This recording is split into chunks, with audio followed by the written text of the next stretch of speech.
Di balik sejarah panjang tanah Jawa, tersimpan kisah kelam tentang seorang raja yang bukan hanya berkuasa, tapi juga haus akan darah manusia.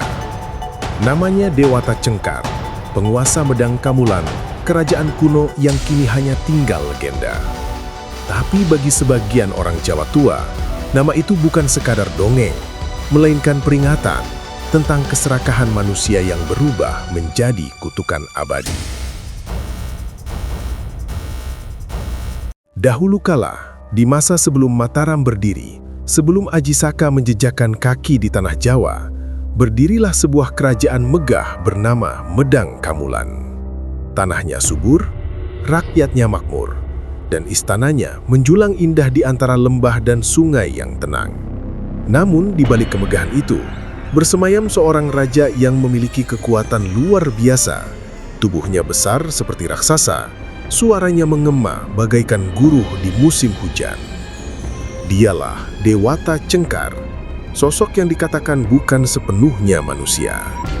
Pada awal pemerintahannya, Dewata Cengkar dikenal bijaksana. Ia melindungi rakyatnya dan menjaga keseimbangan antara dunia manusia dan dunia gaib. Tapi kekuasaan membawa keserakahan. Suatu malam, dikisahkan Dewata Cengkar meminum air dari mata air yang dijaga oleh makhluk halus penjaga hutan. Air itu disebut air sukma langit, air yang bisa memberikan kekuatan tak terbatas, namun dengan harga yang mengerikan. Setelah meminumnya, tubuhnya tumbuh besar, kulitnya mengerah seperti batu, dan nafsu makannya berubah. Ia tak lagi menginginkan nasi dan daging hewan. Ia menginginkan daging manusia. Sejak hari itu, Istana Medang Kamulan menjadi tempat horor. Setiap minggu, seorang rakyat harus dipersembahkan untuk dijadikan santapan sang raja. Tangisan memenuhi desa-desa. Aroma kematian menyelimuti kerajaan. Rakyat mulai berdoa pada para dewa, memohon agar dikirimkan penyelamat dari langit. Hingga suatu hari, datanglah seorang pemuda asing dari arah timur.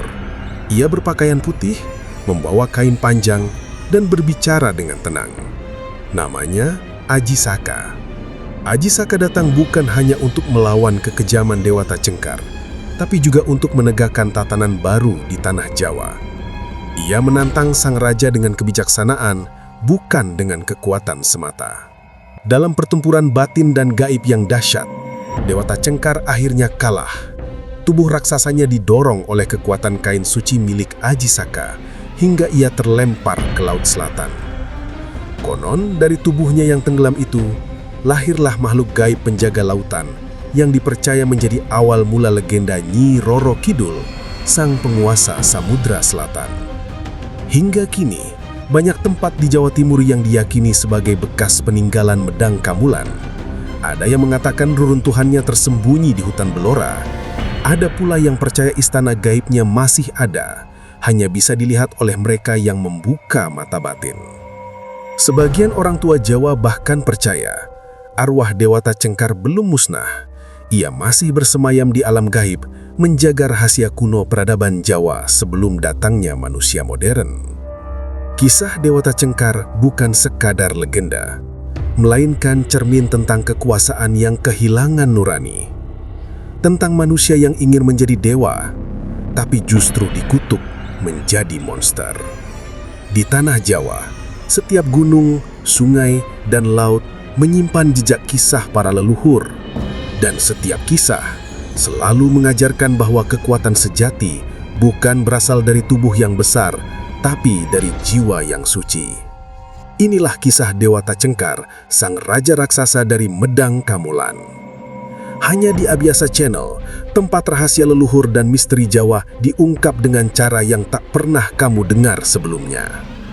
Jika kamu menyukai kisah seperti ini, jangan lupa like, share, dan subscribe untuk mendukung kami terus menelusuri jejak sejarah, mitologi, dan kebijaksanaan kuno Nusantara.